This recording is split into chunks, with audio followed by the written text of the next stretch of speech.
નમસ્કાર, આજના આ ખાસ વિશ્લેષણમાં સ્વાગત છે.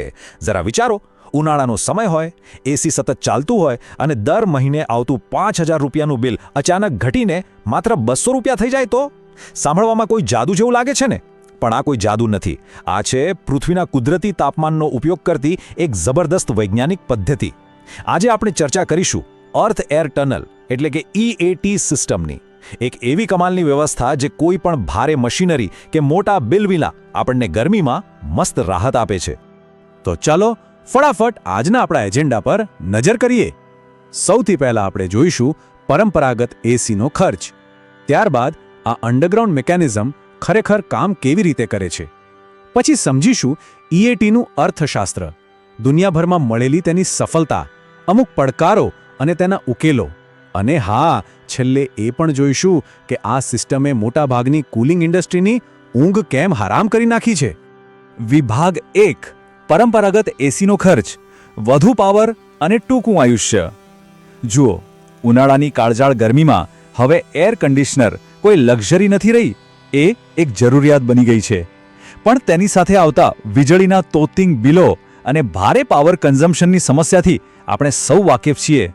હવે અહીં આ આંકડા ઉપર જરા ધ્યાન આપો. એક તરફ છે 5000 રૂપિયા અને બીજી તરફ માત્ર 200 રૂપિયા. એક સામાન્ય એસી દર મહિને આરામથી 3000 થી 5000 રૂપિયાની વીજળી ખેંચી લે છે, જ્યારે આ નવી સિસ્ટમ એ માત્ર 200 થી 300 રૂપિયાના ખર્ચમાં એકલું જ શાનદાર કુલિંગ આપે છે. બે ખર્ચ વચ્ચેનો આટલો મોટો તફાવત ખરેખર ચોંકાવનારો છે, અને આજ તો આજના આપણા વિશ્લેષણનું મુખ્ય આર્થિક રહસ્ય છે. તો હવે એક બહુ મોટો પ્રશ્ન ઊભો થાય, એવું તે શું છે આમાં? કોઈ મોટા કમ્પ્રેસર વિના, કોઈ કેમિકલ ગેસ વિના, માત્ર એક સાદી અંડરગ્રાઉન્ડ સિસ્ટમ કુલિંગનો ખર્ચ આટલી હદે કેવી રીતે ઘટાડી શકે? ચાલો આ આર્થિક આશ્ચર્યથી થોડા આગળ વધીએ અને જમીનની અંદર રહેલા એ છુપાયેલા વિજ્ઞાનને સમજવાનો પ્રયત્ન કરીએ. વિભાગ 2, અંડરગ્રાઉન્ડ કુલિંગ મિકેનિઝમ અને પૃથ્વીના સ્થિર તાપમાનનો ઉપયોગ. અચ્છા, એક મજેદાર ફેક્ટ જાણવા જેવો છે. પૃથ્વીની સપાટીથી 10 ફૂટ નીચે જઈએ ને તો જમીનનું તાપમાન હંમેશા 15 થી 18 ડિગ્રી સેલ્સિયસની આસપાસ સ્થિર રહે છે. બહાર ભલે ગમે તેટલી ગરમી હોય. બસ આ જે માસ્ટર સ્ટ્રોક છે જેના પર આખી અર્થ એટર્નલ સિસ્ટમ કામ કરે છે. ચાલો જોઈએ કે આ આખી પ્રક્રિયા સ્ટેપ બાય સ્ટેપ કેવી રીતે આકાર લે છે. સમજવામાં એકદમ સહેલું છે. પહેલું સ્ટેપ, બહારની 45 ડિગ્રીવાળી ધગધગતી હવા 6 થી 10 ઇંચ પહોળી પાઇપમાં પ્રવેશે છે. અહીં એક નાનકડો પંખો હવાને અંદર ધકેલે છે. બીજું સ્ટેપ, આ હવા 10 ફૂટની ઊંડાઈએ જમીનમાં 100 થી 200 ફૂટ લાંબી અંડરગ્રાઉન્ડ પાઇપમાંથી મુસાફરી કરે છે. ત્રીજું સ્ટેપ, હવે જમીનની 15 થી 18 ડિગ્રી તાપમાનવાળી ઠંડી માટી હવાની બધી જ ગરમી ધીમે ધીમે પોતાનામાં શોષી લે છે. અને છેલ્લે ચોથું સ્ટેપ, એ જવા જ્યારે પાઇપના બીજા છેડેથી રૂમમાં પહોંચે છે ત્યારે તેનું તાપમાન ઘટીને એકદમ મસ્ત 25 થી 28 ડિગ્રી થઈ ગયું હોય છે. છે ને કમાલ? અને સૌથી મોટી નવાઈની વાત એ છે કે આ સિસ્ટમ ફક્ત ઉનાળા માટે જ નથી. આ જ પાઇપ સ્ટ્રક્ચર શિયાળામાં પણ જાદુની જેમ કામ કરે છે. વિચારો, જ્યારે બહાર કડકડતી ઠંડી હોય, તાપમાન 0 થી પણ નીચે જતું રહે, ત્યારે પણ જમીનની અંદર તો તાપમાન 15 થી 18 ડિગ્રી જ હોય છે. એટલે કે માટીમાંથી પસાર થતી થીજવી દેતી હવા જમીનની ગરમીથી હૂંફાળી થઈ જાય છે. ટૂંકમાં કહીએ તો એક જ સિસ્ટમ, ઉનાળામાં કુદરતી કૂલર અને શિયાળામાં નેચરલ હીટર. વિભાગ 3, અર્થ એર ટનલનું અર્થશાસ્ત્ર. અત્યાર સુધી આપણે આખી સિસ્ટમનું માળખું સમજ્યા, રાઈટ? હવે જરા થર્મોડાયનેમિક ડેટા અને નક્કર આંકડાઓ પર નજર કરીએ. આ ડેટા જ સાબિત કરે છે કે આ ટેકનોલોજી સામાન્ય એસી કરતાં કેમ આટલી બધી ચડિયાતી છે. હવે આ સ્લાઇડ પરની સરખામણી ખરેખર આંખો ખોલી નાખે તેવી છે.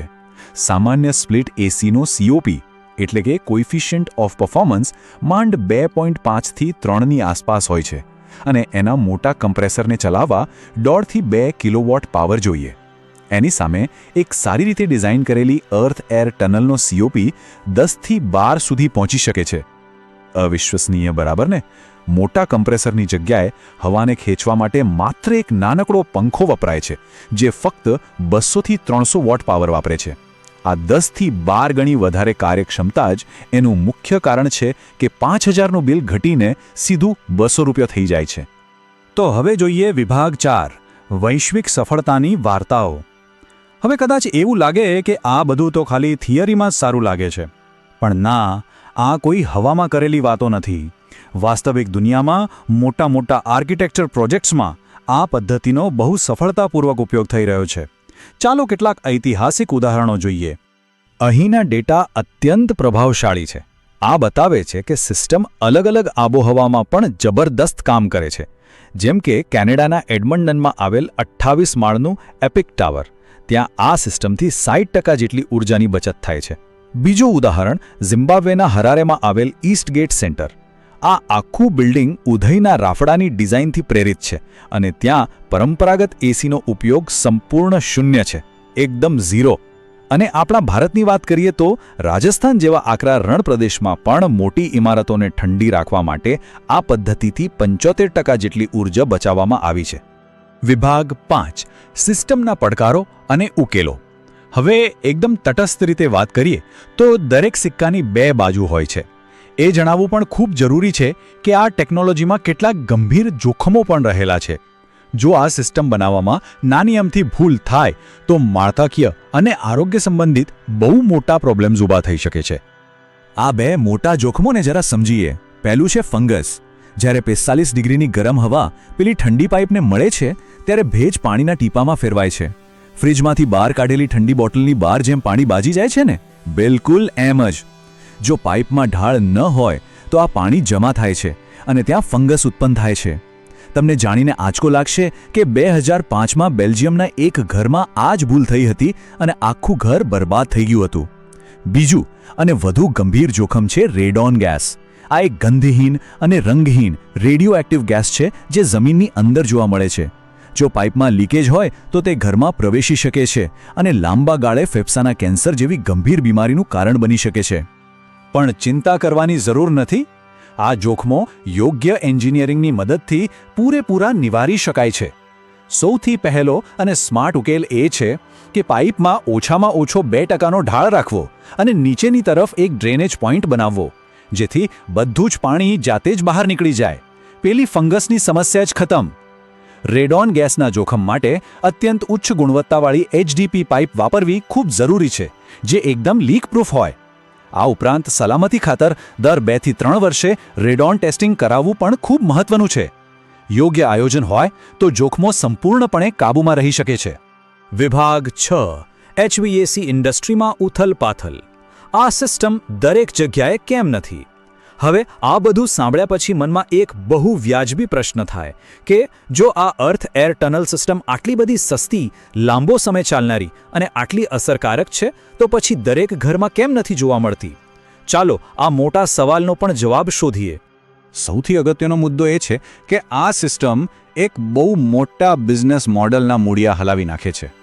પરંપરાગત એર કન્ડિશનિંગ એટલે કે HVAC ઇન્ડસ્ટ્રી એ મલ્ટી-બિલિયન ડોલરનો વ્યાપાર છે. એ લોકો એક ચોક્કસ સાયકલ પર ચાલે છે.